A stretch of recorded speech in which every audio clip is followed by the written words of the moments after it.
चलो, last lecture में हमारी आपकी बातें हुई थी, बातें थोड़ी कम हुई थी समय की नजाकत को देखते हुए। चलिए एक बार जल्दी से रिवाइज करते हैं। संसार का हर ऑर्गेनिज्म दो चीजें हमेशा कंजर्व करना चाहता है बॉडी में, वाटर और एनर्जी। दूसरी बात, हम धरती पर आए हैं, हम मतलब सभी लिविंग ऑर्गेनिज्म, हम धरती पर आए हैं सिर्फ दो काम के लिए, खाओ पियो जनसंख्या बढ़ाओ, मतलब सर्वाइवल और रिप्रोडक्शन। और इसके लिए हमारी बॉडी में किसी भी प्रकार का एडाप्टेशन हो सकता है अगर हम बदलते हुए एनवायरनमेंट के साथ, क्या बोला, अगर हम बदलते हुए एनवायरनमेंट के साथ अपनी बॉडी में चेंज नहीं लाएंगे अकॉर्डिंग टू एनवायरनमेंट। जैसा एनवायरनमेंट चेंज हो रहा होगा वैसे हम अपनी बॉडी में चेंज लाएंगे, और अगर हम ऐसा नहीं करते हैं तो हम सर्वाइव नहीं कर पाएंगे, तो रिप्रोडक्शन का सवाल ही नहीं बनता। आइए एक एग्जांपल लेते हैं। आपने देखा होगा कि वेस्ट इंडीज के लोग जो होते हैं वो आपके काले होते हैं, ठीक है, और वहीं पर अमेरिकन जो होते हैं वो गोरे होते हैं, मतलब लाइक मी। ओके, तो अब मेरे कहने का क्या मतलब हुआ कि देखो वेस्ट इंडीज में क्या है बेटा, सनलाइट इंटेंसिटी क्या है, ओवरऑल देखा जाए साल भर की जो हीट एनर्जी है वेस्ट इंडीज को मिलती है ज्यादा। हीट एनर्जी जो सन से मिल रही है वो वेस्ट इंडीज को मिल रही है ज्यादा। वहीं पर अमेरिका और ऑस्ट्रेलिया जैसे लोगों को सनलाइट मिल रही है कम, मतलब हीट एनर्जी मिल रही है कम, ठीक है। अब इसका सर इस बात से क्या रिलेशन, समझना इसको अच्छे से। देखो बेटा ऐसा है कि देखो हमें पता है कि हमारी स्किन का जो कलर आता है वो एक हमें पता है कि जो हमारी स्किन का कलर आता है वो एक पिगमेंट की वजह से आता है, और पिगमेंट का नाम है मेलानिन, ठीक है। मेलानिन एक पिगमेंट है जिसकी वजह से हमारे स्किन का कलर आता है। अब बेटा मुझे ये आइडिया नहीं है कि वो कौन सी सेल है जो मेलानिन बनाती है, गॉट इट। तो बेटा कॉमन सेंस लगाओ, साइट मतलब क्या होता है, सेल, जो मेलानिन बनाएगी मेलानो साइट, गॉट इट। तो बेटा मेलानिन नाम का पिगमेंट होता है, ठीक है, जो हमारी स्किन में पाया जाता है, जो पिगमेंटेशन कराता है, अर्थात हमारी स्किन को रंग देता है, ठीक है। जितना ज्यादा मेलानिन होगा उतना ज्यादा करियापन, समझ में आया, मतलब जितना ज्यादा मेलानिन उतना ज्यादा करियापन। मेरे में मेलानिन लगभग एब्सेंट समझो। अब मेरे कहने का क्या मतलब है इसे फिर समझो कि बेटा मेलानिन कलर देता है स्किन को, ठीक है। अब मेलानिन ज्यादा तो स्किन का कलर डार्क होता चला जाएगा। जेनेटिक्स में हम इसे डिटेल में डील करेंगे। अब मेरी बात समझना बेटा, मेलानिन फिर करता क्या है। देखो अगर सनलाइट ज्यादा पड़ रही हो, आप अक्सर देखे होंगे अगर आप धूप में ज्यादा रहो तो आप करिया हो जाते हैं। रीजन क्या है, रीजन ये होता है कि ये हमारी बॉडी का एक तरीके का शॉर्ट टर्म एडाप्टेशन है। शॉर्ट टर्म एडाप्टेशन मतलब कुछ वक्त के लिए आपकी बॉडी अपने आप को बचाने के लिए मेलानिन का प्रोडक्शन कर देती है ज्यादा, क्लियर। या आपका मेलानिन जो सेल के अंदर है वो चारों तरफ फैला देती है ताकि आपका स्किन का कलर क्या हो जाए, डार्क। अब इससे फायदा क्या है, इससे फायदा ये है कि बेटा सनलाइट जो है उसमें आपकी जो सन है जो आपका सभी रेडिएशंस दे रहा है। देखो एक चीज क्लियर रखना, सन से सिर्फ लाइट नहीं आती है, लाइट क्या है, एक एनर्जी है, ठीक है। सन से आपके जितने भी इलेक्ट्रोमैग्नेटिक रेडिएशन होते हैं सब आते हैं। अब हमें पता है कि यूवी रेडिएशन जो है आपका, यूवी रेज आपको कैंसर करा सकती है, स्किन कैंसर करा सकती है। अब स्किन कैंसर से मुझे अपनी बॉडी को बचाना है, ठीक है। अब क्या है, मान लो ये यूवी रे आ रही है, लेकिन अगर ऊपर मेलानिन होगा ब्लैक कलर का तो क्या करेगा, चीजों को एब्जॉर्ब कर लेगा और एक लेयर बना देगा जिससे ये अंदर पेनिट्रेट ना कर पाए यूवी रे और हमारी सेल कैंसरस ना हो, क्लियर है, ठीक है भाई। सनलाइट से सिर्फ लाइटें आती है नहीं सर, सनलाइट में लाइट की ही बात हो रही है, लेकिन सन से सभी इलेक्ट्रोमैग्नेटिक रेडिएशन आते हैं, यूवी रे, कॉस्मिक रे, गामा रे, निपोरा रे, झाम रे, जितना पढ़ दो सब। अब यूवी रे जो सनलाइट से आ रही है वो हमारी स्किन कैंसर करा सकती है, ठीक है। उससे बचने के लिए हमारी बॉडी क्या करती है, अगर सन से रेडिएशन ज्यादा आ रहा है मतलब गर्म माहौल है तो आपकी स्किन हो जाएगी करिया, जिससे क्या होगा, मेलानिन एक प्रोटेक्टिव लेयर बना लिया जिससे यूवी अंदर चली जाए, नो सर, ना जा पाए, क्लियर। तो इसी वजह से वेस्ट इंडीज के लोग करिया हैं और अमेरिका के लोग गोरे हैं। क्यों, क्योंकि वहां पर भाई अगर हम बात करें वेस्ट इंडीज की तो वहां पर आपकी सन की इंटेंसिटी ज्यादा है, ठीक है, जिसकी वजह से आपका क्या होता है कि वहां के लोग मेलानिन ज्यादा प्रोड्यूस करते हैं, जिसकी वजह से एक लेयर बन जाती है और अपनी बॉडी को प्रोटेक्टेड रखते हैं। तो क्या ये एनवायरनमेंट के हिसाब से एडाप्टेशन है या नहीं है, है, क्लियर। लेकिन वेस्ट इंडीज में आज अगर किसी के बच्चा होता है, क्रिस गेल के मान लो बच्चा होता है, तो अगर क्रिस गेल के बच्चा होता है तो वो भी करिया होगा। इसका मतलब वक्त के साथ धीरे धीरे ये जो कुछ समय के लिए एडाप्टेशन होता है वही क्या बन गया, लॉन्ग टर्म एडाप्टेशन। लेकिन मैं अगर अभी गांव चला जाऊं और काफी दिन खेत में काम करूं, लोटा लेकर जाऊं वगैरह वगैरह, तो अल्टीमेटली क्या होगा, गांव में अगर मैं खेत में ज्यादा रहूंगा, सनलाइट से ज्यादा सामना होगा, मेलानिन बनेगा ज्यादा, क्लियर। अरे सनलाइट से ज्यादा सामना होगा, बॉडी अपनी टिश्यूज को बचाने के लिए क्या करेगी, मेलानिन का प्रोडक्शन करेगी ज्यादा, वरना क्या हो जाएगा, स्किन कैंसर। लेकिन जब मैं वापस शहर रहूं और एक बंद कमरे में रहूं, पढ़ूं लिखूं पढ़ाऊं, तो वापस मेरी स्किन का कलर नॉर्मल हो जाएगा। तो ये जो एडेप्टेशन हुआ ये लॉन्ग टर्म के लिए हुआ? नो सर, शॉर्ट टर्म के लिए हुआ। लेकिन वेस्ट इंडीज में क्या होता है, यही क्या बन गया है, लॉन्ग टर्म एडेप्टेशन। अब आपके मन में एक सवाल आएगा कि अमेरिका के जो लोग होते हैं सर वो मेलानिन क्यों नहीं प्रोड्यूस करते? अरे कर देते, किसी के बाप का क्या जा रहा है। अरे ठीक है, नहीं चाहिए प्रोटेक्शन, ठीक है, मान लिया सनलाइट इंटेंसिटी अमेरिका में कम है, मानते हो ना, ठीक है, तो मेलानिन बना लेते, ठीक है, कभी ज्यादा हो जाती तो उसका लाभ मिलता है ना मिलता, नुकसान तो नहीं हो रहा है। बोलो भैया, समझ पाए मेरा सवाल क्या है कि क्यों अमेरिका के लोग में मेलानोसाइट मेलानिन ज्यादा प्रोड्यूस नहीं करती? ठीक है, कर दे तो किसी के बाप का क्या जा रहा है, लॉजिकल बात है। अरे मान रहा हूं कि वेस्ट इंडीज के लोगों में जो मेलानोसाइट है वो ज्यादा मेलानिन पैदा कर रही है ताकि जो है यूवी रे से खुद को बचा सके, तो अमेरिका वाले भी कर लेते, भले वहां सनलाइट इंटेंसिटी कम है, तो ऐसा क्यों नहीं हुआ? क्वेश्चन है, क्योंकि सर वो सनलाइट के रिस्पेक्ट में आके जो मेलानिन बनता है ना। अब मेरी बात तो और अच्छे से समझिएगा, सबसे सटीक आंसर इसका philosophy of biology part first में छुपा हुआ है कि संसार का हर ऑर्गेनिज्म अपने अंदर जो दो चीजें कंजर्व करना चाहता है, one is water and other is energy. Melanin बनाओगे तो एनर्जी लगेगी या नहीं लगेगी? लगेगी। तो बिल फालतू की एनर्जी तो खर्चा करेंगे नहीं, जब जरूरत होगी तभी करेंगे। इतनी बात एकदम क्लियर। दैट्स व्हाई वहां पर मेलानोसाइट इतनी एक्टिव नहीं होती है। Is this clear to each and everyone? Okay, now अब अगर मैं आगे बातें करूं आपसे कि मैंने आपको लेक्चर में ये भी बताया था कि आपका क्लासिफिकेशन कैसे हुआ, फिर एनिमल किंगडम को बांटा गया, Porifera, Coelenterata, Ctenophora, Platyhelminthes, Aschelminthes, Annelida, Arthropoda, Mollusca, Echinodermata, Hemichordata, Chordata.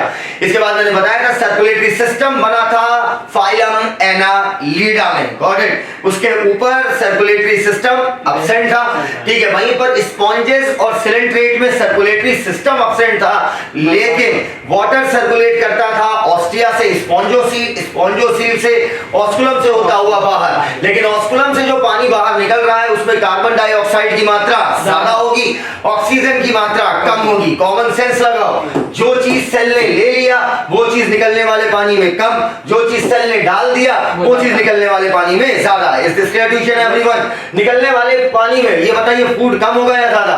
कम होगा। कम होगा, कॉमन सेंस, क्योंकि सेल ने ले लिया, जो चीज सेल ले ली वो निकलने वाले पानी में क्या हो जाएगी? कम। जो चीज सेल ने डाल दिया इसमें, जैसे कार्बन डाइऑक्साइड डाल दिया या नाइट्रोजनस बेस डाल दिए, तो वो क्या होगा? निकलने वाले पानी में क्या हो जाएगा? ज्यादा। क्लियर? अच्छा, इसके बाद मैंने बताया था ब्लड एक कॉमन फ्लूइड है जो हायर ऑर्गेनिज्म यूज करते हैं इंक्लूडिंग अस, ठीक है, ताकि वो चीजों का ट्रांसपोर्ट करा सके, ग्लूकोज का, न्यूट्रिएंट्स का, सॉल्ट्स का, मिनरल्स का, ठीक है, वाटर का। ब्लड ही तो ट्रांसपोर्ट कराता है। अब ब्लड देखा जाए तो पूरी बॉडी को कनेक्ट करता है, ठीक है, by circulating throughout the body, got it. अच्छा, अगर मैं आगे बात करूं, ब्लड के अलावा एक और फ्लूइड का नाम लिया था लिम्फ, ठीक है। लिम्फ जो है वो भी मदद करता है सब्सटेंस को ट्रांसपोर्ट कराने में। तो क्या यहां तक बातें एक एक बच्चे को मक्खन तरीके से क्लियर हो गई है? सभी जवानों आंसर लिखो। आज का लेक्चर हमारा शुरू करते हैं, ठीक है, और इसी लेक्चर के थ्रू हम फिलॉसफी क्लियर करेंगे। एनसीईआरटी के पेजेस मत गिनिएगा, ठीक है, कि आज हमने क्या कवर किया। आप ये देखिएगा कि आप कितनी सारी नॉलेज कवर कर रहे हो, ठीक है। अब मेरी बात बहुत अच्छे से समझना, ठीक है, हम ब्लड के माध्यम से फिलॉसफी पूरी सीखेंगे, ठीक है। चलो, सबसे पहली बात, ब्लड सीखने से पहले आपको पता होना चाहिए कि टिश्यू क्या है। टिश्यू बेटा हम सभी को पता है, जिन्हें नहीं पता है वो सुने। टिश्यू क्या है बेटा? टिश्यू ग्रुप ऑफ सेल, ठीक है, ढेर सारी सेल्स का समूह जिनका आमतौर पर देखा गया है कॉमन फंक्शन होता है, वो क्या कहलाते हैं? टिश्यू, ठीक है। ग्रुप ऑफ सेल जिनका कॉमन फंक्शन है वो क्या कहलाता है? टिश्यू। अगर आप चाय पूछ रहे हैं, अगर आप मुझे चाय देंगे तो चाय में होगा ग्लूकोज और वाटर, जो जाएगा मेरे डाइजेस्टिव सिस्टम में, और पानी एब्जॉर्ब हो जाएगा स्टमक से, ग्लूकोज एब्जॉर्ब हो जाएगा हमारा इंटेस्टाइन से, अल्टीमेटली ब्लड इसे मेरी सारी सेल्स तक पहुंचा देगा और मेरी रिक्वायरमेंट पूरी हो जाएगी। धन्यवाद, ले आइए। चलिए आइए, अब मैं आगे बात करता हूं कि बेटा टिश्यू की अगर बात करें तो ग्रुप ऑफ सेल, ठीक है, जिनका जनरली, हमेशा नहीं बोला, ठीक है, जनरली देखा गया है कि इनका एक कॉमन फंक्शन होता है, ठीक है। अब बेटा एनिमल्स में समझना मेरी बात, एनिमल्स में कोई भी ऑर्गन हो, ठीक है, कोई भी ऑर्गन हो, आप हार्ट की बात करो, ठीक है, आप चाहे इंटेस्टाइन की बात करो, किसी भी ऑर्गन की बात करें, तो एनिमल्स में कोई भी अंग 4 तरीके के टिश्यू से बना होता है, 5वां कोई टिश्यू नहीं होता। अजीब विडंबना है, कि सोचो तुम, मतलब सोचते होगे हजारों टाइप के टिश्यू होते हैं, घंटा सिर्फ 4 टिश्यू। कितने टिश्यू होते हैं टोटल? 4 ही टिश्यू है, 5वां कोई टिश्यू एनिमल में नहीं पाया जाता। ये आप पढ़ेंगे जब मैं class 11 NCERT chapter number 7 structural organisation in animals, page number 1। वहीं पर लास्ट पैराग्राफ में ये बात लिखी हुई है, ठीक है, कि एनिमल्स में सिर्फ और सिर्फ 4 प्रकार के टिश्यू पाए जाएंगे। अब एक एक टिश्यू का यहाँ पर थोड़ा थोड़ा पोस्टमार्टम करेंगे ताकि मैं आगे यूज करूं तो आप समझो। पहला है एपिथेलियल टिश्यू, ठीक है। दूसरा है आपका कनेक्टिव टिश्यू। तीसरा है आपका मस्कुलर टिश्यू। और लास्ट है आपका न्यूरल टिश्यू, ठीक है। एपिथेलियल, कनेक्टिव, मस्कुलर और न्यूरल। Got it. अब एक एक टिश्यू को समझना, ठीक है। अब पहला सवाल, जब भी किसी चीज को हम डिवाइड करते हैं, क्या कह रहा है सादिया फरीद, अरे सर आज के बाद वो आपको चाय देने से पहले 100 बार सोचेंगे। सोचने में एनर्जी का लॉस होगा पगली, समझी? सोचने में एनर्जी का लॉस होगा और हम दो ही चीज तो कंजर्व करना चाहते हैं, वाटर और एनर्जी। और सादिया तुम्हारे जेंडर के लोग तो बहुत ज्यादा एनर्जी कंजर्व करते हैं, सोचना ही नहीं चाहते। चलो आओ बेटा। Sir you are looking very happy in online class, Y?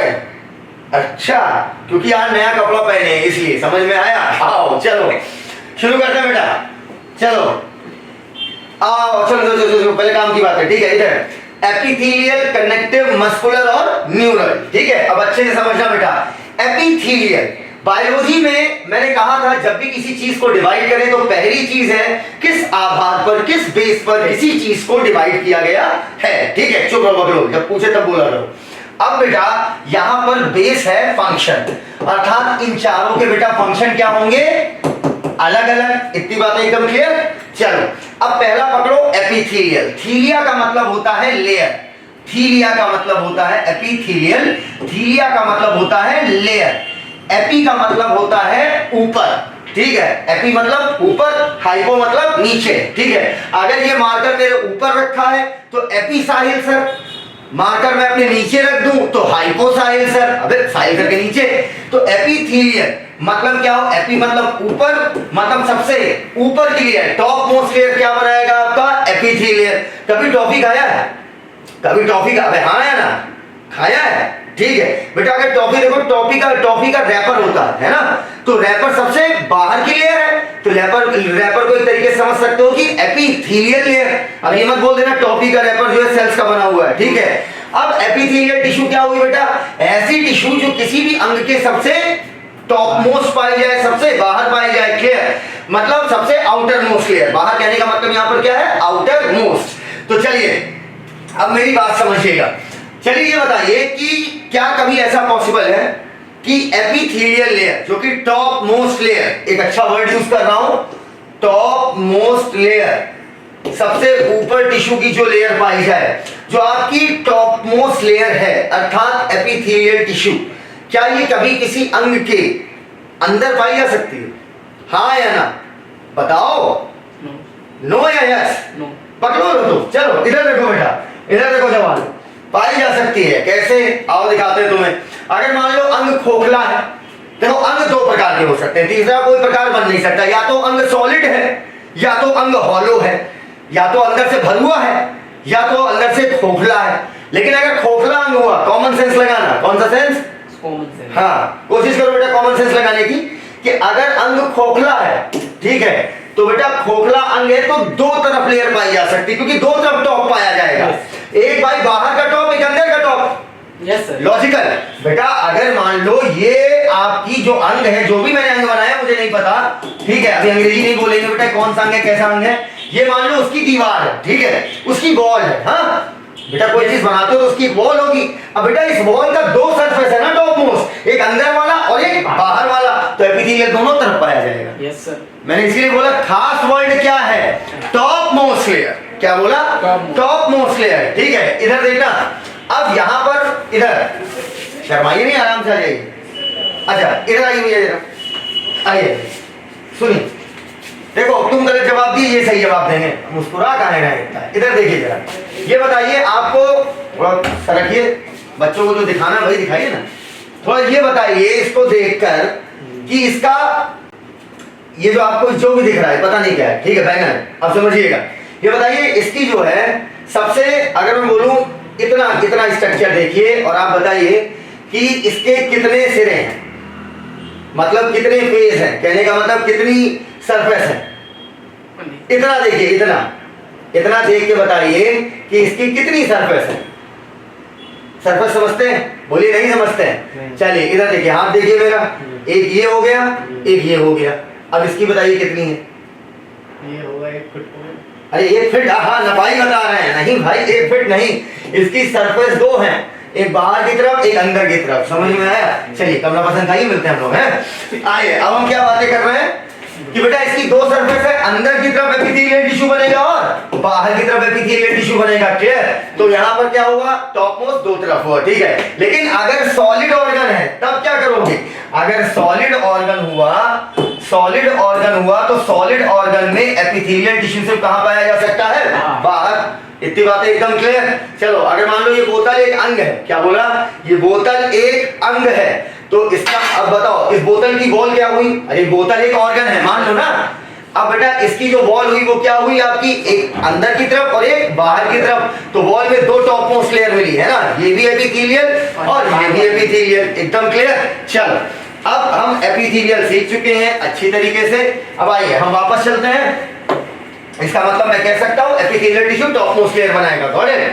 अब इधर देखना, कनेक्टिव, ठीक है, कनेक्टिव। इसके नाम को पकड़ो, इसके नाम को पकड़ो। कनेक्टिव जो है, कनेक्टिव का मतलब क्या हुआ? कनेक्ट करने वाला। Got it? मतलब ये 2 चीजों को क्या करता होगा? चिपकाता होगा। मानते हो या नहीं मानते हो? चलो अब ऐसे समझो, ये आपकी बुक नहीं है, ये मान लीजिए कोई टिश्यू है। क्या है? टिश्यू। मार्कर, ये कोई टिश्यू है। अब टिश्यू बेटा किससे बना हुआ है? ग्रुप ऑफ सेल से। टिश्यू किससे बना है? ग्रुप ऑफ सेल, मतलब ये ढेर सारी सेल्स हैं। और ये मान लीजिए कोई दूसरा टिश्यू है, ठीक है। ऐसे ही ये मान लीजिए एक टिश्यू है, ठीक है। अब ऐसे हमने क्या दिखा दिया बेटा? टिश्यूज, ठीक है। चाचा इधर आइए जरा, चाचा मिर्जापुर वाले चाचा है आप? मार्कर फेंकिए फेंकिए फेंकिए इधर। अब बेटा टिश्यू पकड़िए इसे जरा, इधर। टिश्यू जो है ढेर सारी सेल से बना हुआ, तो यहाँ मैंने ढेर सारी सेल्स बना दी, ठीक है। अब इधर देखना बेटा, और ये ढेर सारी सेल्स का समूह क्या कहलाएगा? टिश्यू, ठीक है। एकदम क्लियर।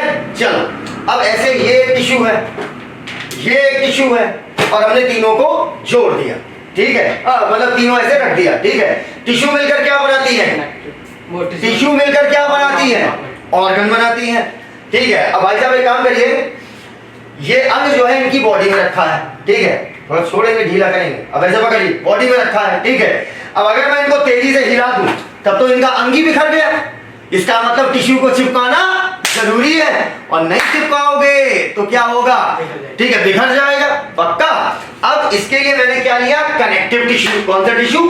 कनेक्टिव टिश्यू, ठीक है। सभी बच्चे मेरा 30 सेकंड वेट करेंगे अगर इस टॉपिक को बेस्ट पढ़ना चाहते हैं, ठीक है। जस्ट 30 सेकंड में एक चीज लेकर आता हूं आपके लिए। आप सर खड़े रहिएगा, बच्चों को कम से कम टिश्यू दिखाइए। अभी इसको हम चिपकाएंगे। क्यों चिपकाएंगे? वरना ये क्या हो जाएगा? अलग हो जाएगा। क्या बात है सर, अगली बायोलॉजी टीचर आप हैं, नेक्स्ट साइंस की। हाँ भाई आइए, अब समझते हैं हम लोग एपिथेलियल टिश्यू। आइए सर इधर देखना बेटा अच्छे से। एपिथेलियल टिश्यू तो हम समझ गए है ना, ऐसा टिश्यू जो आउटर मोस्ट कवरिंग बनाए वो क्या कहलाएगा आपका? Epithelial tissue. अब हम पढ़ेंगे कनेक्टिव टिश्यू कैसे बना होता है। अच्छे से देखिएगा इधर। अब ये देखना बेटा, ये बोतल के अंदर मैं आपके सामने लाइव में बनाऊंगा कनेक्टिव टिश्यू। जब भी आप कनेक्टिव टिश्यू बनाओगे, क्या बोला? जब भी आप कनेक्टिव टिश्यू, भैया थोड़ा सरक जाइए, थोड़ा धीरे से, बस बने रहिएगा। लेकिन जब भी आप कनेक्टिव टिश्यू बनाओगे तो आप इस चीज को नोट कर लो बेटा, इसे नोट जरूर करिएगा, वहीं पर करिएगा। 3 ऐसा एरो ले लीजिएगा, ठीक है। हम अलग से लिख रहे हैं। जब भी आप कनेक्टिव टिश्यू बनाओगे तो कनेक्टिव टिश्यू 3 चीजों से मिलकर बना होता है। अब मैंने कहा था जब भी बायोलॉजी में कोई चीज डिवाइड करो तो पहला सवाल क्या है? पहला सवाल क्या बनता है जब कोई चीज डिवाइड करें? किस बेस पर डिवाइड किया है?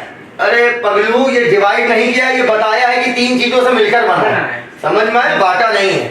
अगला, इधर देखना बेटा, सबसे पहली चीज मैट्रिक्स। मैट्रिक्स का मतलब क्या होता है? कोई भी चीज जो ज्यादा मात्रा में हो, जो एक बेस बना रही हो, वो क्या कहलाती है? मैट्रिक्स। ठीक है, जो चीज ज्यादा मात्रा में हो। आप बताएं सर, थोड़ा आगे आइए। शरबत में पानी क्या है? मैट्रिक्स, समझ गए? जो चीज ज्यादा मात्रा में वो क्या है? मैट्रिक्स। आप शरबत पीते हैं?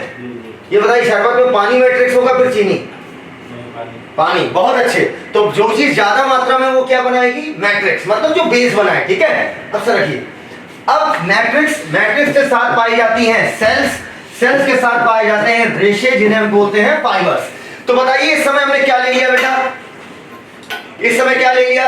जल्दी कमेंट करिए। इस समय क्या लिया? जल्दी कम ऑन। ये लिया क्या बेटा?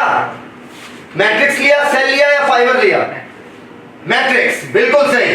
ठीक है, मतलब ये बेस बनाती है, एक तरीके का क्या हुआ? सॉल्यूशन हुआ। ठीक है, अब इसमें मुझे क्या डालनी पड़ेगी? सेल डालनी पड़ेगी। ठीक है, अब सेल, तरीके की सेल पाई जाती है, आपको नाम याद नहीं करना, बस समझना, ऐसे पागलों की तरह बड़बड़ाना, तुम सुन लो चुपचाप। ठीक है, मैक्रोफेजेस पाई जाएंगी, बास्ट सेल पाई जाएंगी, आपकी जो है इसमें जो है आपकी फाइब्रोब्लास्ट पाई जाएंगी। ऐसी बहुत सारी सेल्स यहां पर मैंने डाल दी। ये मैंने क्या किया? सेल डाल दी। ठीक है, चलो बस ऐसे एक से डाल दे रहे हैं। ठीक है, अब बेटा क्या बचा? इसमें क्या डालना है मुझे? और बचा क्या? मैट्रिक्स डाल दिया, सेल डाल दिया। जल्दी बताओ क्या? फाइबर, बिल्कुल सही। फाइबर बेटा, जो भी मैं एग्जांपल लूं पढ़ाने के दौरान, मजाक में मत लेना हमारे एग्जांपल को, क्योंकि मैं एग्जांपल वही लूंगा जिसकी सारी प्रॉपर्टीज मैच करती हो उससे। तो ये हो गए हमारे क्या? फाइबर्स, रेशे। क्लियर है? इधर कोचिंग की झाड़ू है, इंस्टीट्यूट की, कोई बात नहीं, नहीं आ जाएगी। इधर अब ये हमने क्या ले लिए? फाइबर्स। ठीक है, और ये रेशे हमने डाल दिए, और जैसे ही हमने रेशे डाले, ठीक है, इधर देखना बेटा, जैसे ही हमने रेशे डाले और ये हमारा तैयार हो गया कनेक्टिव टिश्यू। क्लियर? सेल भी है, मैट्रिक्स भी है, सेल भी है, फाइबर भी है, कनेक्टिव टिश्यू तैयार है। अब आप किसी भी टिश्यू को इससे चिपका सकते हैं। क्लियर? आ जाइए टिश्यू लेकर। ठीक है, अब देखना बेटा, ये आपका टिश्यू हो गया। अब हमने थोड़ा सा कनेक्टिव टिश्यू लिया, थोड़ा ऐसे झुकाइए, थोड़ा हमने कनेक्टिव टिश्यू लिया। ये कोई टिश्यू होगा? हमने थोड़ा कनेक्टिव टिश्यू किया, लिया, उसको लगाया, और लगाने के बाद ऊपर दूसरा टिश्यू चिपका दिया। पक्का? सर ऐसा लग रहा है जैसे ईंट के ऊपर ईंट, बीच में आप फेर रहे हैं सीमेंट, है ना? बिल्कुल वही कर रहे हैं मेरा लाल। फिर हमने कनेक्टिव टिश्यू लिया और ऊपर से क्या कर दिया? अगला टिश्यू चिपका दिया। अब इसे धूप में सूखने के लिए पगले हो क्या? अंग को निकाल के धूप में, मतलब बस ये मैं बता रहा हूँ कि कनेक्टिव टिश्यू जो है चिपकाने का काम किया। अब ये सारे टिश्यू मिलकर आपस में एक यूनिटी की तरह काम करेंगी। अब क्या भूसा मारने पर डिसइंटीग्रेट होंगी? टूटेंगी? नहीं टूटेंगी। कनेक्टिव टिश्यू का काम क्लियर हो गया? पक्का? बेटा अगर मेरे पास कोई जादू हो जिससे मैं कह दूं ना कि सारी कनेक्टिव टिश्यू निकल जाए तुम्हारी बॉडी से, तो भरभरा के ताश के पत्तों की तरह गिर जाओगे, क्योंकि पूरी बॉडी को कनेक्ट कौन किया है सर? Connective tissue. अब आप जाइए सर, वरना यही कनेक्टिव टिश्यू कहीं चिपका देंगे और आप बैठेंगे, दिक्कत होगी आपको। आइए, इतनी बातें एकदम क्लियर। चलिए, अब एक बच्चा मेरा कनेक्टिव टिश्यू सीख गया है। अब लेकिन सवाल बनता है यहां पर, ब्लड एक कनेक्टिव टिश्यू है। क्या बोला? ब्लड एक कनेक्टिव टिश्यू है। अच्छे से समझना, हरकतें बंद करिए। ब्लड एक कनेक्टिव टिश्यू है। ठीक है, पक्का? बताओ कैसे कनेक्टिव टिश्यू? ब्लड कहां किसी चीज को चिपकाता है? ब्लड कहां चिपकाता है? देखो कहीं ब्लड के दो चीज को चिपका रहा हो, तो ब्लड कैसे कनेक्टिव टिश्यू हुआ? जल्दी। कनेक्टिव टिश्यू ब्लड है कनेक्टिव टिश्यू, यही तो बात है। ब्लड है कनेक्टिव टिश्यू। देखो कनेक्शन दो प्रकार का हो सकता है। एक होता है फिजिकल कॉन्टैक्ट, जहां पर दो चीजें सचमुच में चिपक रही हो। एक होता है मैंने भाई साहब को कॉन्टैक्ट किया, ठीक है, मैंने कहा कि हेलो, हाँ चाचा, फोन कनेक्ट हो रहा है, तो ये कनेक्टिविटी अलग हुआ। तो कनेक्टिविटी वर्ड दो तरीके से यूज होता है। एक होता है फिजिकल कॉन्टैक्ट, एक होता है दो लोगों के बीच में आपस में संपर्क रखना। तो ब्लड क्या करता है? लंग से ऑक्सीजन लेकर पूरी बॉडी को देके आता है, इंटेस्टाइन से ग्लूकोज लेकर पूरी बॉडी को देके आता है, पूरी बॉडी से गंदी चीजें लेकर ये क्या करता है? किडनी को देकर आता है। तो ब्लड ओवरऑल पूरी बॉडी को कनेक्ट कर रहा है। That's why blood is a connective tissue. नहीं क्लियर हुआ? क्या ब्लड फिजिकल कॉन्टैक्ट कर रहा है? No sir. अगर पूछा जाए blood is a collective tissue because it give physical contact between different organs, गलत, बिल्कुल गलत। फिजिकल कॉन्टैक्ट नहीं। कनेक्टिव टिश्यू तो करता है Yes. लेकिन ब्लड नहीं करता। कनेक्टिव टिश्यू होने के बावजूद ब्लड कैसा कांटेक्ट करता है बेटा, वो पूरी बॉडी में चीजों को ट्रांसपोर्ट करके पूरी बॉडी को कनेक्ट करके रखता है। Got it. लेकिन हम कहते हैं कि blood is a special type of connective tissue. Connective tissue बोला, आप क्या बोल रहे हैं? Special type of connective tissue. Blood क्यों special type of connective tissue है, ऐसे समझना बेटा। अगर मैं बोलूं कि कोई चीज किसी में स्पेशल है, स्पेशल मतलब दूसरों से अलग, ठीक है। देखो ब्लड कनेक्टिव टिश्यू है, फिर समझना फिजिकल कांटेक्ट की वजह से नहीं, क्योंकि बॉडी में वो क्या बनाता है, कनेक्टिविटी बनाता है बाय ट्रांसपोर्टिंग या by exchanging substances. Got it. अब मेरी बात समझना, ब्लड इसलिए स्पेशल कनेक्टिव टिश्यू है क्योंकि ब्लड में फाइबर्स आपके नहीं पाए जाते, ठीक है। ब्लड में फाइबर्स एब्सेंट होते हैं। पक्का?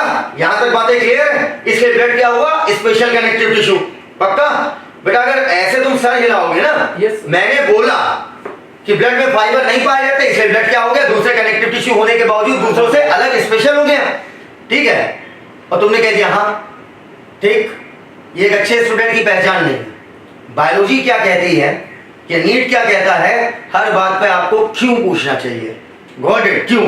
हमने बोला, तुमने मान लिया blood is a special connective tissue because सभी कनेक्टिव टिश्यू के पास ये तीनों चीज होती है, लेकिन ब्लड के पास फाइबर नहीं होता है। जी सर, हाँ सर, ओके सर। फिर अगले साल पढ़ना हमसे आके। सवाल बनता है क्यों फाइबर होता तो नुकसान क्या था? मानते हो कि नहीं? Yes, sir. बेटा असल में ब्लड के पाइप जो होते हैं वो बहुत पतले होते हैं। समझ में आया? Yes, sir. पतले पतले पाइप होते हैं, इन्हीं से ब्लड बहता है। तो जो ब्लड का वेसल है, मतलब जो पाइप है जिनसे ब्लड बहता है, वो बहुत पतले होते हैं। अब अगर मान लो ब्लड में फाइबर्स होते और ये फाइबर्स आपस में उलझ जाते, और उलझ जाते तो वो पाइप को क्या कर देते, बंद ब्लॉक कर देते। मान लो मेरा हाथ है, ठीक है, मान लो, मानने में कुछ नहीं जा रहा, इधर मान लो ये मेरा हाथ है, ठीक है, इधर, या चलो किसी कन्या का हाथ है, इधर देखना बेटा, इधर। अब समझना अच्छे से, ये बेटा गोल्ड की नहीं, लोहे की अंगूठी है, ध्यान रखना, ठीक है। अब इधर समझिएगा अच्छे से। और अगर ये पाइप यहाँ पर ब्लॉक हो गया तो अब क्या ब्लड आगे जाएगा? No sir. तो जब ब्लड आगे नहीं जाएगा तो यहाँ की सेल्स ऑक्सीजन पाएंगी, No, sir. ग्लूकोज पाएंगी, No, sir. टॉक्सिक मटेरियल यहाँ से हटा पाएंगी, नहीं, sir. अल्टीमेटली सेल्स क्या हो जाएंगी, डेड, और हाथ बंद हो जाएंगी, मर जाएंगी। हाँ मर जाएंगी, और अल्टीमेटली हाथ आपका सड़ने लगेगा और काट के क्या करना पड़ेगा, अलग, ठीक है। दैट्स व्हाई ब्लड में फाइबर्स नहीं होते। और ससुर अगर मान लो ये कहीं जाकर ब्रेन के पाइप में फंस गया तब तो फिर क्या काटोगे, ब्रेन थोड़ी। हाँ, तब तो खेल खत्म। दैट्स व्हाई ब्लड में फाइबर्स होते हैं absent. Got it? Yes. Clear है? चलिए आइए, तो मैं कह सकता हूं यहाँ पर 2 पॉइंट कि ब्लड इस कनेक्टिव टिश्यू क्योंकि पूरी बॉडी को कनेक्ट करता है, फिजिकल कनेक्शन नहीं है, ध्यान रखना, ठीक है। बस आपस में ट्रांसपोर्ट करके एक दूसरे से क्या करता है, संपर्क बनाता है। और लेकिन स्पेशल क्यों है? क्योंकि फाइबर एब्सेंट है। फाइबर एब्सेंट है, इसका फायदा क्या है? फायदा ये है अगर फाइबर होते तो पाइप क्या हो जाता, ब्लॉक हो जाता। क्लियर है ना बच्चों? चलो, इसका मतलब ब्लड में सिर्फ 2 ही चीजें होंगी, हम 2 ही चीजें पढ़ेंगे, एक मैट्रिक्स और दूसरा सेल। Got it? बेटा जो मैट्रिक्स होता है, मैट्रिक्स ब्लड में का जो मैट्रिक्स होता है उसे हम प्लाज्मा बोलते हैं। क्या बोलते हैं? प्लाज्मा। अभी हम आगे देखेंगे, फाइबर तो होता नहीं इसमें, ठीक है। तो ब्लड में हम सिर्फ 2 चीजें पढ़ेंगे, सेल्स, ठीक है, और मैट्रिक्स। ब्लड के मैट्रिक्स को हमने क्या नाम दे दिया, प्लाज्मा, ठीक है। चलो अब हम अगले टिश्यू की तरफ बढ़ते हैं।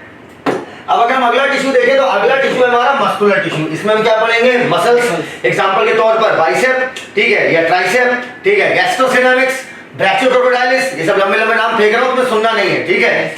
तो ये हो गई क्या आपका मस्कुलर, इसमें मसल्स पढ़ेंगे। और बेटा न्यूरल में हम क्या पढ़ेंगे, related to our nervous system. Neural में सिर्फ न्यूरॉन नहीं पढ़ते, ठीक है। हमारा ब्रेन किससे बना हुआ है, न्यूरल सिस्टम से। न्यूरल सिस्टम का पार्ट है, ठीक है। ब्रेन न्यूरॉन और न्यूरॉन के साथ कुछ सेल्स हैं, उनके मिलने से बना है, ठीक है। तो बेटा न्यूरल सिस्टम में हम क्या पढ़ेंगे, हमारा तंत्रिका तंत्र पढ़ेंगे। Got it? अब ये हो गए हमारे 4 के चारों टिश्यू, ठीक। अब चलिए, जितना मैंने अभी तक बताया है उसे 120 सेकंड के अंदर रिवाइज करिए, फिर मैं आपको आज एक बहुत इंटरेस्टिंग चीज समझाने वाला हूं, एक्टोडर्म, मेसोडर्म, एंडोडर्म का कॉन्सेप्ट। और बगैर रट्टा मारे आप सीख जाओगे कि कौन सा अंग किस डर्म से बना है। चलिए इसको पहले आप रिवाइज करिए, आइए चलिए, फिर आगे बातें करते हैं। अब एक काम करो, पूछो क्या बताएं, जहां पर ह्यूमन फिजियोलॉजी के चैप्टर्स लिखे हैं शुरू में, वहां पर जाइए सभी बच्चे, जहां पर ह्यूमन फिजियोलॉजी के चैप्टर्स लिखे हैं वहां पर जाइए।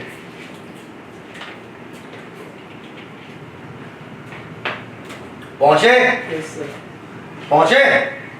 आइए अब हम सीखते हैं लास्ट है लेक्चर फिलोसफी का, ठीक है। यहां पर हम बहुत कुछ सीखने वाले हैं, अच्छे से देखिएगा। देखो बेटा, मैं तुम्हें अपनी कहानी बताता हूं, ठीक है, अपनी पर्सनल कहानी। मुझे पता है उस समय मैं था नहीं, लेकिन मुझे अपनी कहानी पूरी पता है और यही सेम कहानी तुम्हारी भी है, ठीक है। अब देखना यार, ये मान लो मैंने बना दिया माता जी का रिप्रोडक्टिव ऑर्गन, मतलब फीमेल रिप्रोडक्टिव ऑर्गन, ठीक है। यहां पर मैंने बना दिया बेटा ओवरी, ठीक। ओवरी क्या रिलीज करेगी? Female gamete. कहानी सुनना पूरी अच्छे से, ठीक है। Female gamete. अब बेटा अगर जनवरी में इस ओवरी ने फीमेल गैमीट निकाला है तो फरवरी में ये निकालेगी, यस सर। मार्च में निकालेगी, अप्रैल में ये निकालेगी, ठीक है। एक एक अल्टरनेट एक एक महीने के गैप पे निकालते हैं, ठीक है। अब मान लो इसका नंबर था, ठीक है। अब यहां पर ओवरी ने क्या निकाला? Female gamete. अब फीमेल और यहां पर, लेकिन बेटा फीमेल गैमीट अब ऊपर कैसे चढ़े? Yes sir. सवाल बनता है, क्योंकि फीमेल गैमेट कैसा होता है? नॉन मोटाइल, गॉट इट, अर्थात इसके पास मूवमेंट की पावर नहीं है। अब फीमेल गैमेट नॉन मोटाइल है, ऊपर कैसे पहुंचे? तो इस वजह से बेटा फीमेल गैमेट अर्थात जो दुल्हन है उसके लिए यहाँ पर ढेर सारी लगी होती है सीलिया, ठीक है, बिल्कुल लाठी जैसी स्ट्रक्चर, ठीक है। ये सीलिया क्या करती है बेटा? दुल्हन जा नहीं रही ऊपर तो क्या होगा बेटा? कुछ नहीं, सब लोग एक साथ लटकाएंगे एक ही डायरेक्शन में कि भागो यहाँ से, ठीक है। अब बेटा शादी हो गई तुम्हारी, अब सभी के सभी सीलिया ऊपर की तरफ धक्का देंगे, एक साथ आपस में कोऑर्डिनेट करके सामंजस्य बना के जब धक्का देंगे तो फीमेल गैमेट पहुंचेगा यहां पर, ठीक है। Yes sir. इस जगह को बोलते हैं हम एम्पुला, ठीक है। क्या? एम्पुला। मैंने बोला और तुमने रट लिया, ठीक है, ये तुम पहले ही रटे हुए थे। सवाल बनता है एम्पुला का मतलब क्या होता है? कोई भी पाइप जहां फूल जाए वो एम्पुला, खत्म, क्लियर है? Yes sir. अगर कोई पाइप है, अगर मान लो वो कहीं से फूल जाए तो वही फूला हुआ पोर्शन क्या कहलाता है? एम्पुला। याद रखना ऐसे, पुल पुला एम्पुला, जहां पर पाइप फूल गया वही क्या है? एम्पुला, ठीक है। अब समझना, तो यहां पर पाइप फूला हुआ है, ये क्या कहलाएगा? एम्पुला। और यहां से आई बेटा बारात, गॉट इट, मेल गैमीट्स की। Yes sir. Male, yes sir, देखो देखो, यस सर, इधर मुंह देखो बेटा, सिर्फ देखो इधर। अब अच्छे से देखना, यहाँ पर स्पर्म की बारात आई, लाखों स्पर्म आए।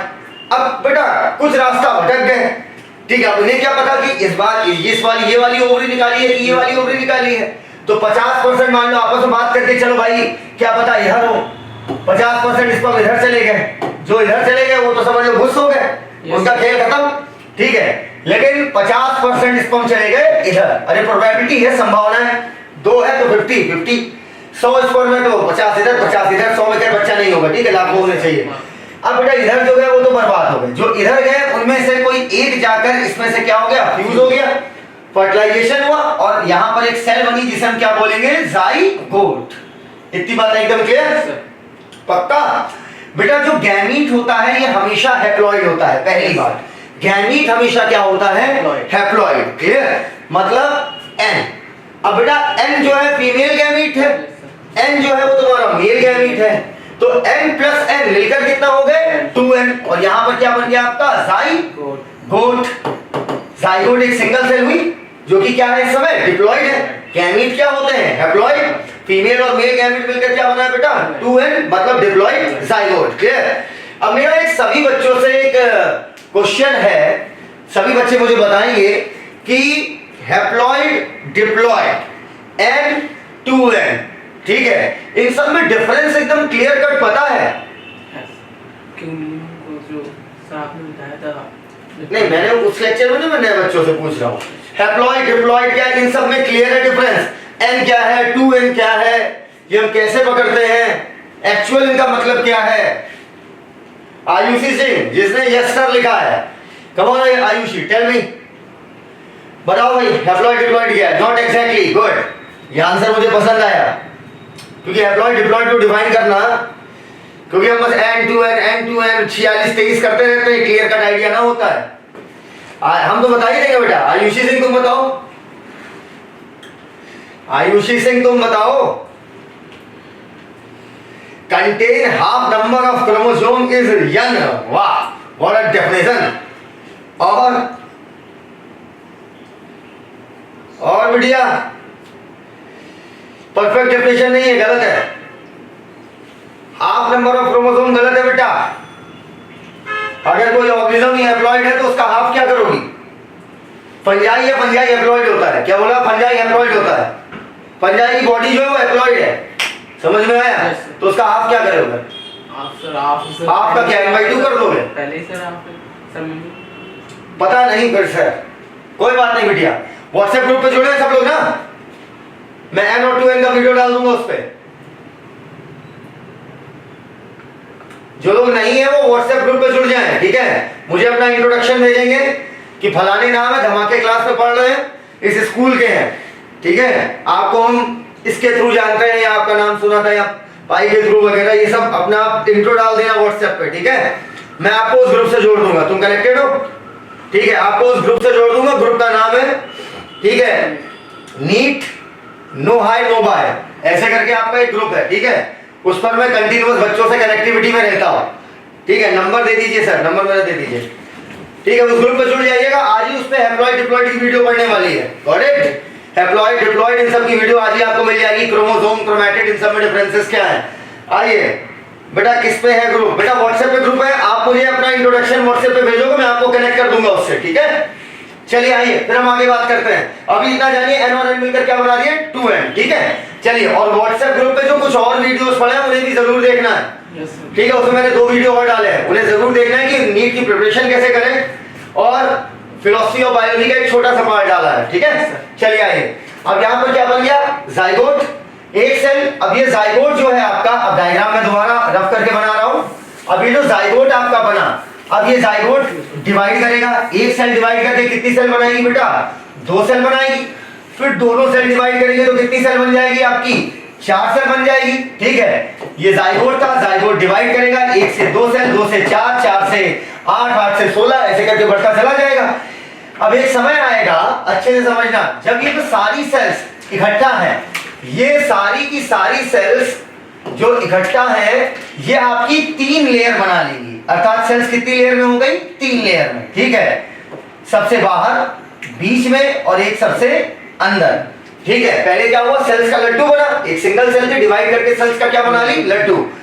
अब क्या हुआ, मेरी बात समझिएगा, कि ये जो सेल्स का लड्डू बना, ये सेल्स के लड्डू में जो सेल्स थे अभी तो सब आपस में घच्चम घच आपस में मिली हुई थी, लेकिन अब कितनी लेयर बन गई? 3। डर्मा मतलब होता है लेयर। क्या बोला? डर्मा मतलब लेयर, थीलिया मतलब लेयर, डर्मा का मतलब भी लेयर।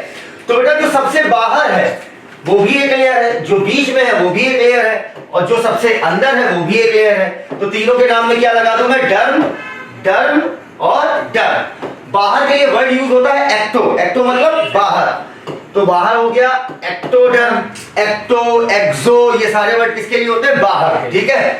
जो बीच में है, बीच के लिए वर्ड यूज होता है मीजो, मीजो मतलब मिडिल में, और इंडो मतलब क्या हो गया? अंदर, क्लियर? और सबसे अंदर वाली लेयर कहलाती है इंडोडर्म, ठीक है? इतनी बातें एकदम क्लियर?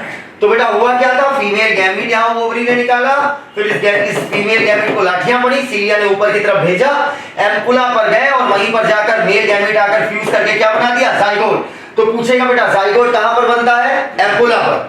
फर्टिलाइजेशन कहां पर होगा? एम्पुला पर। इतनी बातें एकदम क्लियर? अच्छा सवाल है, क्यों एम्पुला पर ही होना चाहिए? आगे होगा तो नुकसान क्या है वो बातें हम बाद में करेंगे, ठीक है? जब रिप्रोडक्शन पढ़ाएंगे।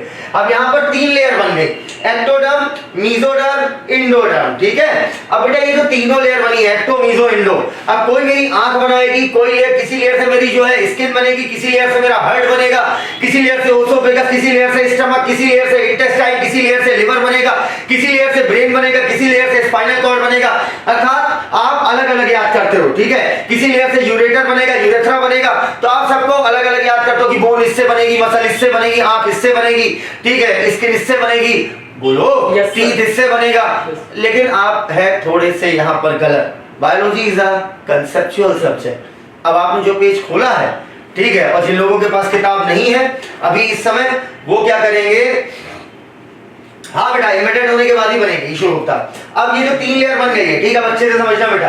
अब अलग अलग लेयर अलग अलग चीजों का निर्माण करती है, और आप हर एक अंग रटोगे तो आप पागल हो जाओगे। Yes, sir. तो कॉन्सेप्ट पे बातें करते हैं हम लोग, ठीक है। आइए अब इसका कॉन्सेप्ट सीखते हैं। बेटा मैं ये आपको किसी भी किताब में नहीं मिलेगा, ठीक है। ये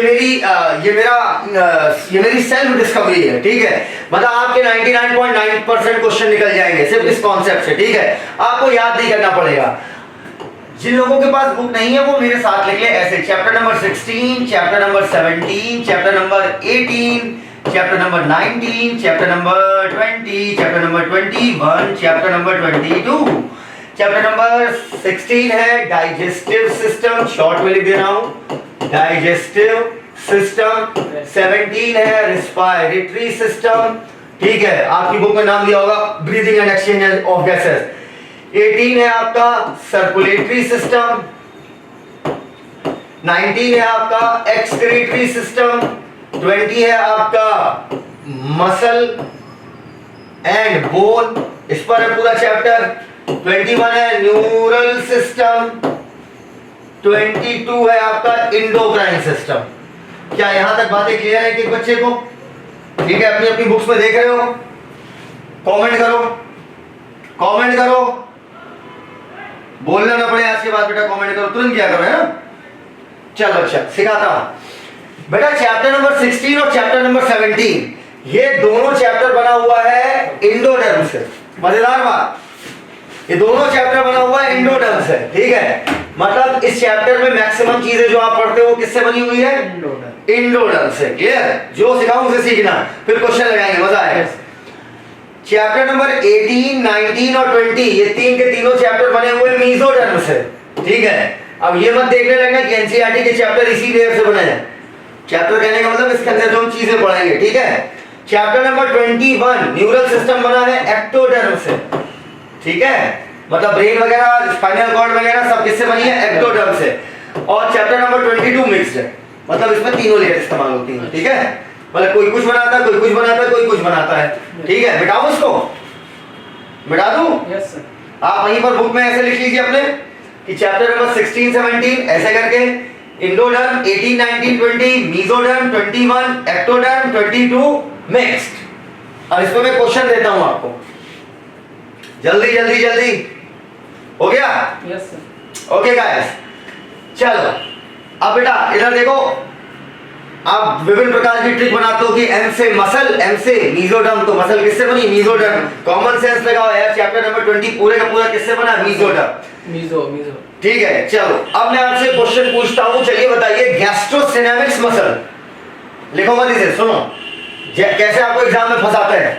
गैस्ट्रोसिनेमिक्स मसल, मसल का शायद नाम भी ना सुना हो, या ब्रैकियोक्रोटाइलिस मसल, ठीक है। या आपकी बोल देगा एंटीरियर एब्डोमिनल मसल। एम्ब्रायो के दौरान, एम्ब्रायो के किस लेयर से बनती है? एक्टोडर्म, मीजोडर्म, इंडोडर्म, पता नहीं।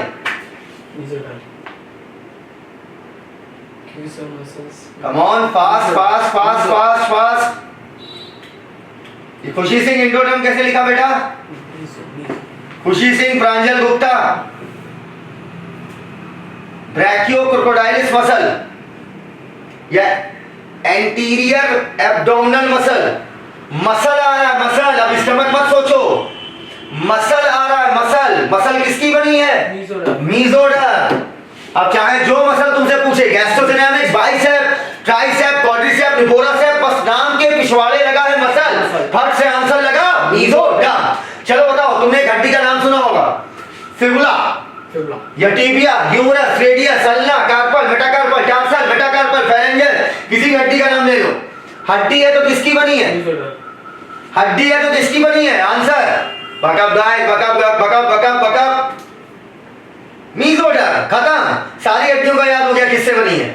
मीजोडर्म। सारी मसल किससे बनी है? मीजोडर्म। चलो बताओ ऑकुलर मसल किसकी बनी है? भाड़ में जाए, हमें पता ही नहीं ऑकुलर क्या होता है। भाड़ में गया, हमें पता ही नहीं ऑकुलर मसल होता क्या है। बाहर में गया, हमें नहीं पता मैसेटर मसल क्या होती है, हमें जानना भी नहीं है। हमें बस इतना जानना, नाम के पीछे मसल लगाइए, हमारा आंसर मीजोडर्म, बात खत्म। ठीक है, वैकेंसी खत्म, बात खत्म। इतनी बातें एकदम क्लियर? क्लियर है सभी बच्चों को? सभी बच्चे बताएं क्लियर है? चलिए आइए, अगला सवाल है, ये बताइए हाइपोथैलेमस किसका बना है? हाइपोथैलेमस सर मिक्स्ड है। पहले दिमाग लगाओ, मिक्स है। हाइपोथैलेमस किसका बना है? हाइपोथैलेमस किसका पार्ट है?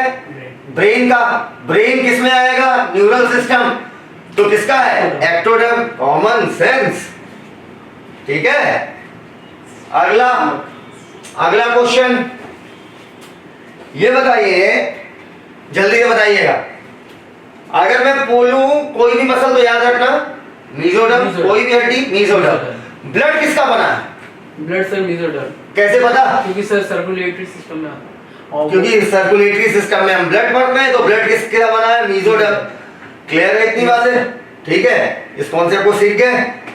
ठीक है, क्या इसका मतलब समझ पाए कि चीजें कितनी आसान हो गई हैं? हमें खट से पता चल गया कौन सा किस लेयर से बना हुआ है। ठीक है, एक एक बच्चे को क्लियर हो, कमेंट सेक्शन में तुरंत आंसर दें। मक्खन क्लियर? मक्खन क्लियर सभी जवानों? Yes sir. मक्खन क्लियर? चलो आओ, तो हमने एक बड़ा इंपॉर्टेंट कॉन्सेप्ट सीख लिया यार, है ना? तो अब चलो, हमने यहाँ पर कहानी सीखी है बेटा। उसके बाद एक्टोडर्म ने जो है न्यूरल सिस्टम बनाया, मेसोडर्म ने मेरा सर्कुलेटरी सिस्टम और आपका एक्सक्रीटरी सिस्टम और आपका क्या नाम है मसल और बोन बनाई, और इंडोडर्म ने आपका डाइजेस्टिव सिस्टम बनाया। ठीक है, और इंडोक्राइन सिस्टम तीनों के मिक्स होने की वजह से बनता है। क्लियर? और अल्टीमेटली 9 महीने बाद बच्चा लॉन्च हुआ। ठीक है, और बड़ा होकर तुम्हारे सामने खड़ा है। ये है मेरी कहानी।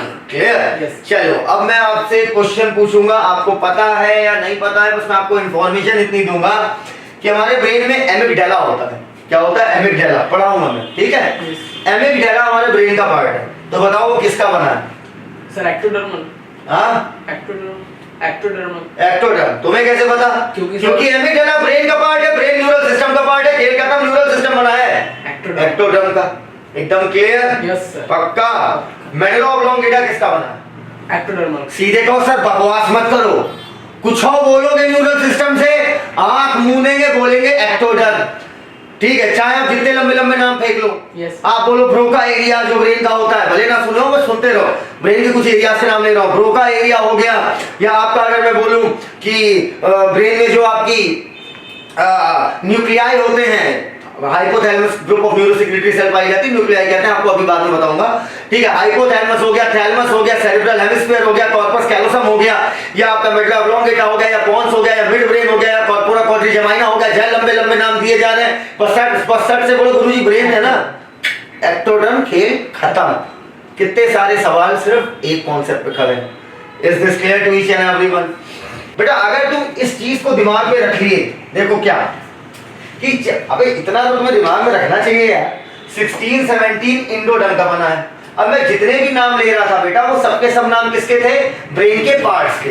न्यूरल सिस्टम में ब्रेन आता है। Yes sir. तो ब्रेन अगर न्यूरल सिस्टम एक्टोडर्म का बना है तो ब्रेन एक्टोडर्म का बना है, और ब्रेन एक्टोडर्म का बना है तो सीधी बात है ब्रेन के सभी पार्ट एक्टोडर्म के बने हैं। ये चैप्टर्स के सीक्वेंस है। अगर आपको सीक्वेंस चैप्टर का नहीं याद है तो जब चैप्टर पढ़ेंगे अपने आप याद हो जाएगा। क्लियर?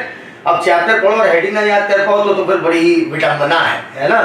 तो मेरी बात समझना अच्छे से। ठीक है, कि चैप्टर नंबर 16-17 की चीजें बनी है इंडोडर्म से। ठीक है, मतलब digestive system, respiratory system. 18, 19, 20 circulatory, excretory और मसल और बोन, ये सारी चीजें बनी है मेसोडर्म से।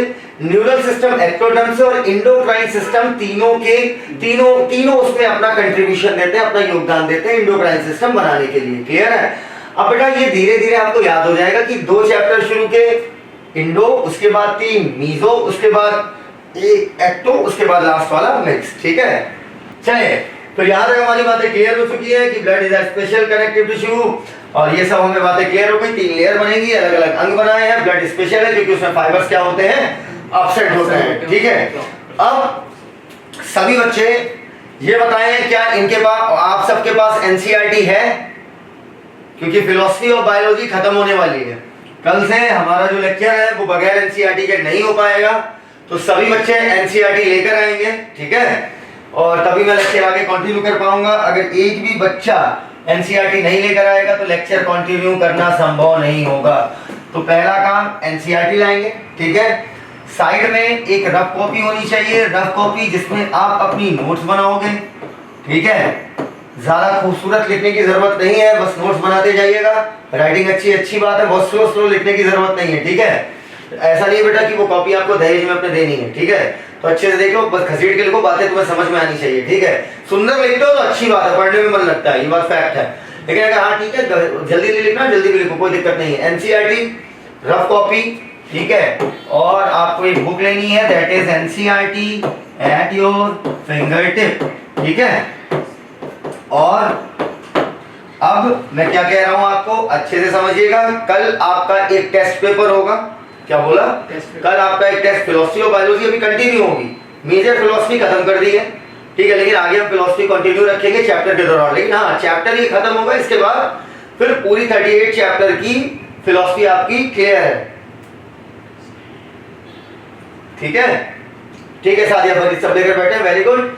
NCERT rough copy, NCERT at your finger tip. अगर आपके पास फिंगर टिप नहीं है, ठीक है, तो मैं इसका जुगाड़ भी बना दूंगा, ठीक है। कल आपका टेस्ट होगा, टेस्ट में टोटल आपके 25 क्वेश्चन होंगे, ठीक है। सभी बच्चों से मेरा एक रिक्वेस्ट है कि मैं कहूँ तो देखो बेटा, मैं टेस्ट पेपर दो तरीके का बनाता हूँ, ठीक है।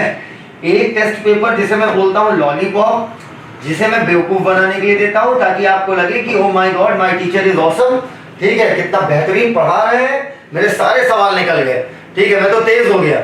वो होता है लॉलीपॉप पेपर। लॉलीपॉप पेपर कहने का मतलब जो नीट का पेपर आता है, ठीक है, नीट का पेपर जो आता है उसी को लॉलीपॉप पेपर कहा जाता है। कहो तो नीट के लेवल का पेपर बना दो, या मैं ऐसा बनाऊं कि नीट अगर कभी टफ क्वेश्चन बनाता है, ठीक है, उस लेवल का पेपर, ये मतलब कई बार नीट पेपर को हार्ड कर देता है, ठीक है।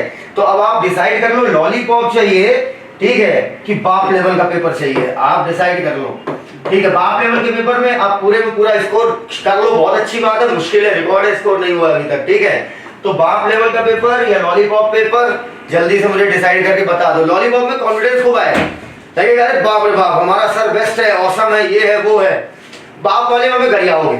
चलो बेटा, तुम आंसर कुछ भी दो, ठीक है, वो तो मैंने पूछ लिया, बनेगा बापी लेवल का पेपर सारा, ठीक है। लॉलीपॉप पेपर बेटा दे देंगे तुम्हें, यार देखो सीधी बात है, अच्छे पेपर की प्रैक्टिस करोगे ना तो आपका ये नीट फीट के पेपर तो बस चटाचट मारोगे। देखो मैं ये नहीं चाहता कि नीट में आप बायोलॉजी का पेपर पाओ उसके बाद पढ़ो क्या पूछा है, ठीक है। मैं चाहता हूं जब तुम एक अच्छे लेवल का पेपर, देखो जितना पढ़ाया उसी से बनाऊंगा पेपर, बस उसमें घुमा अच्छा दूंगा तुम्हें, ठीक है। अब क्या है कि बेटा उसके बाद जब तुम नीट का पेपर लगाओगे ना, बस सटासट मारोगे, क्योंकि नीट में बायोलॉजी आप कितनी देर कर सकते हो, ज्यादा से ज्यादा 35 मिनट से 40 मिनट। अगर इससे ऊपर आपने बायोलॉजी में लिया तो आपका सिलेक्शन नहीं होगा, क्योंकि 1 घंटे 5 मिनट की केमिस्ट्री है, ये फैक्ट है। ऐसा लगता होगा 3 घंटे का पेपर, 1 घंटे फिजिक्स, 1 घंटे केमिस्ट्री, 1 घंटे बायोलॉजी, ऐसा नहीं होता बेटा, ऐसा नहीं होता। 1 घंटा 5 मिनट की केमिस्ट्री है, 1 घंटे 10 मिनट की फिजिक्स है और 35 मिनट की बायोलॉजी है। और 35 मिनट की बायोलॉजी करने के लिए आपको पेपर प्लीज अच्छा वाला अटेम्प्ट करना है, ठीक है। सर टेस्ट किस प्लेटफॉर्म पर होगा बेटा, ये मैं बता दूंगा आपको, आप व्हाट्सएप ग्रुप पे जुड़े रहना, मैं उससे कनेक्टेड रहूंगा, ठीक है। स्ट्रैटेजी वाली वीडियो सादिया फरीद आपने देखी, समझ में आई आपको? स्ट्रैटेजी क्लियर हो गई? जल्दी बताओ बेटा, ठीक है। तो कल मैं आपका टेस्ट लूंगा, जाइए जितना पढ़ाया उसे रिवाइज करिए। जो भी बच्चे नए ज्वाइन हुए हैं उनका लेक्चर मैं अभी 2-3 घंटे बाद YouTube चैनल सनसेट पे डाल दूंगा, ठीक है। SUNSID जल्दी से लिखिएगा, सनसेट नाम के YouTube चैनल पर। ये मेरी माता जी का नाम है, इज्जत से लीजिएगा, सन मतलब सुनीता, सेट मतलब सिद्दीकी, ठीक है। तो बेटा सनसेट YouTube चैनल पे आप जाइएगा और इसे सब्सक्राइब कर लेना, ठीक है। फिलोसफी और बायोलॉजी ही आएगी पेपर में, बिल्कुल सही बात है, ठीक है। अगर तुम्हारे लेक्चर छूटे हैं जानवी, परेशान मत हो, मैं व्हाट्सएप ग्रुप पर डाल दूंगा, आज लेक्चर डाल दूंगा, कल का भी आज का भी। घंटा भी बजा देना, हाँ घंटा तो बजना ही चाहिए इशू। चले व्हाट्सएप ग्रुप में ऐड कर देंगे, आप मैसेज कर दो, ठीक है। अब इसके आगे का लेक्चर मैं कल कंटिन्यू करूंगा, ठीक है। आज की बातें यहीं तक, बाकी बातें कल करते हैं। This is Sahil Siddiqui, thank you, धन्यवाद।